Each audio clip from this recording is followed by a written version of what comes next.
마라나타, 여행자는 요구하고 순례자는 감사한다. 불평 원망이 딱 생길 때 요구가 있구나 딱 멈추고요, 감사로 전환하시기 바랍니다. 같이 한번 해보죠. 여행자는 요구하고 순례자는 감사한다. 오늘 내비게이션보다 못한 우리 하나님. 예전에 어떤 분이 프랭카드에 막걸리보다 못한 우리 예수님 그런 프랭카드를 봤다 그랬는데요. 제가 거기에 약간 그런 착안을 해서 내비게이션보다 못한 우리 하나님. 왜 이런 제목을 정했는지 주일 설교를 잘 들으신 분은 좀 이해가 할 텐데요. 이 전도서를 보면 1장 3절에 무엇이 유익한가 이렇게 시작하죠. 근데 이 유익하다는 것을 보면요, 이제 유익, 소득, 뛰어남, 탁월함에서 모두 10회, 구약 성경에서 10회가 사용됐어요. 근데 놀라운 것은요, 이 10회가 전부 다 어디서 사용됐냐면 한번 보세요. 이게 이제 그 성구를 검색한 거잖아요. 전도서 1장 3절, 2장 11절, 전도서 2장 13절, 3장 9절, 5장 9절, 5장 16절, 7장 12절, 10장 10절, 10장 11절. 그리고 이제 12장에 11장 10번 이렇게 됐는데, 그 전도서가 뭐를 핵심적으로 말하고 있는가를 보여주는 거죠. 그러니까 결국 헛되헛되다. 그건 뭐예요? 아무 유익이 없다는 거잖아요. 그렇게 애쓰고 노력해봐야 아무것도 아니다. 다 사라지고 수수께 갖고 이상하다. 우리의 생각대로 되지 않는다. 이제 그것이 전도서의 핵심 목적이라면 결론 부분 가서 뭐라고 해야 되죠?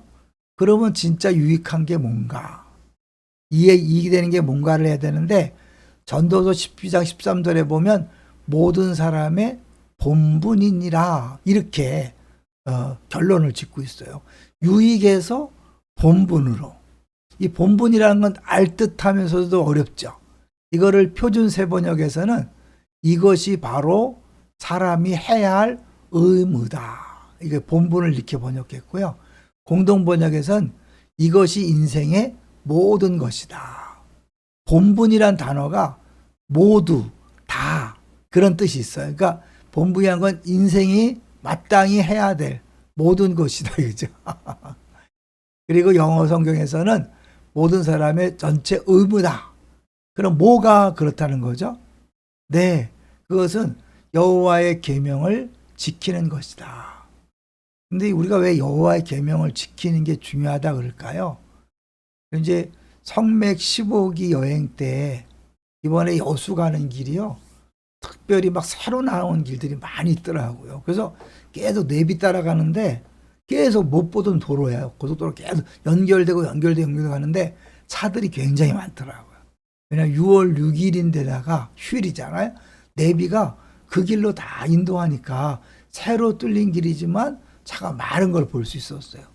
더 놀라운 것은 여수 다 가서 여수에 진입하려고 그러는데 줄이 어마어마하게 서 있는 거예요.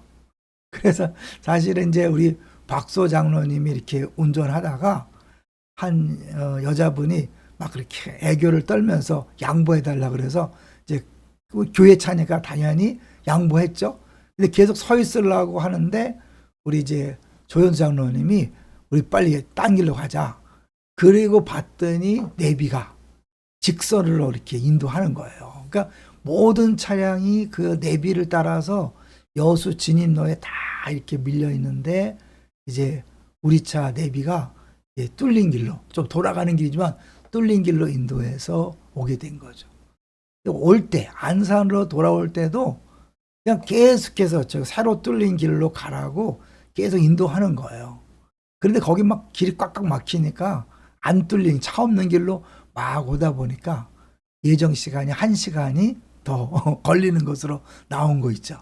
그러니까 결국 이 모든 차량이 내비의 인도를 믿고 가는 거잖아요. 제가 그것을 보면서 생각했어요. 내비가 뭔가 결국은 이 인공위성에서, 그렇죠? 인공위성에서 다 전체를 보고 정보를 주기 때문에 위에서 보니까 정확하고 다 아니까 그걸 따라가는 거잖아요. 그러면 하나님은 누구죠? 하나님은 천지를 창조하셨고 우리를 구원해 주셨고 지금 역사를 주관하시는 분이니까 그분만큼 모든 것을 다 하시는 분이 없잖아요. 그렇다면 당연히 그분의 말씀을 따라야죠. 내비의 인도를 따라가는 것보다 더 확실한 그런 인도하심을 따라가야 되잖아요. 그래서 그 시편 1편에 보면 복 있는 사람은 오직 여호와 율법을 즐거워하여 그 율법을 주야로 묵상한다. 그 결론이 뭐예요? 그가 하는 일이 다 형통한다. 그렇잖아요. 모든 걸 다 하신 하나님이 우리를 인도할 때 그 인도를 따라가면 모든 일, 만사형통이 당연한 거잖아요. 아니, 그 전에 전도서에서 하나님은 계속해서 이렇게 우리가 알 수 없다는 걸 얘기했죠. 하나님이 모든 것을 지으시되 때를 따라 아름답게 하셨고 또 사람들에게는 영혼을 사모하는 마음을 주셨다. 그러나 하나님이 하시는 일의 시종, 처음과 나중을 사람으로 측량할 수 없게 하셨다. 모른다는 거죠. 우리는 모른다는 그걸 인정해야 되죠. 또 하나, 하나님께서 행하시는 모든 것은 영원히 있을 것이라 그 위에 덜할 수도 없고 덜할 수도 없다. 더할 수도 빼기도 더하기도 안 되는 거죠. 이 하나님 이같이 행하시면 사람들이 그의 앞에서 경외하게 하려 하십니다.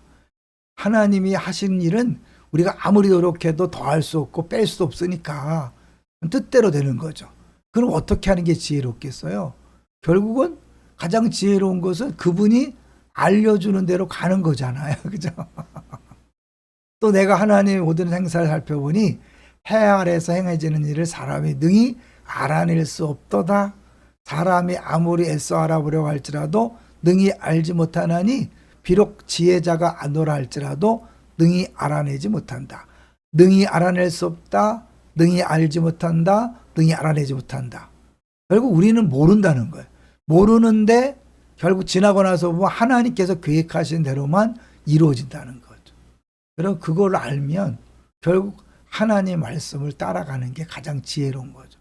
오늘 잠시 전에 동산고 교장 선생님하고 잠깐 식사할 기회가 있었는데 그분이 처음에 동산고에 오게 된 과정, 또 교감이 되고 교장이 되는 과정, 이런 얘기를 듣다 보니까 참 주님이 하셨다. 본인이 원한 것도 아니고 노력한 것도 아니고 주님이 그때그때 인도하셔서 여기까지 왔다고 고백하는 걸 들어봤습니다. 뭐 우리 모두의 고백이잖아요. 우리의 뜻대로 되지 않습니다. 하나님 뜻대로 되어집니다. 믿습니까? 하나님이 정하신 것 더하기도 안 되고 빼기도 안 되는 거죠. 그대로 되는 거죠. 결국 우리가 딴 길로 갔으면 다시 돌아오게 돼 있는 거죠. 그러니까 지혜로운 거는 뭐냐면 우리가 모른다 인정하고 내비게이션을 따라가는 것처럼 하나님의 말씀대로 따라갈 때 그 행사가 다 형통한다. 만사형통하고 하나님의 뜻이 이루어지고 그리고 그것이 궁극적으로 우리에게 유익이 되는 삶, 헛되고 헛된 삶이 아니라 만족하고 참 살맛 나는 인생을 살았다. 행복한 삶을 살았다고 고백할 수 있지 않을까요?